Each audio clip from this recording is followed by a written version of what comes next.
হাওড়া জেলার একটা বিখ্যাত ও দর্শনীয় এবং শিক্ষণীয় কেন্দ্র হলো বেলুড় মঠ। বেলুড় মঠ হলো রামকৃষ্ণ মঠ এবং রামকৃষ্ণ মিশনের সদর, যেটি রামকৃষ্ণ পরমহংসদেবের প্রধান শিষ্য স্বামী বিবেকানন্দ প্রতিষ্ঠা করেন। এটি ভারতের পশ্চিমবঙ্গের বেলুড়ে হুগলি নদীর পশ্চিম তীরে অবস্থিত।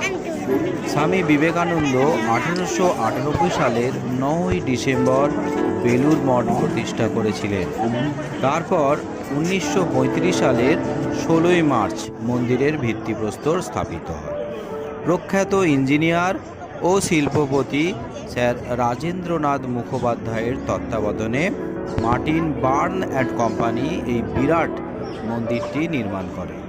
বেলুড় মঠ চিকিৎসা, সেবা, শিক্ষা, নারীদের জন্য উন্নয়ন, গ্রামীণ উন্নয়ন, শ্রমিক এবং পিছিয়ে পড়া মানুষদের জন্য নানা কর্মকাণ্ড পরিচালনা করে।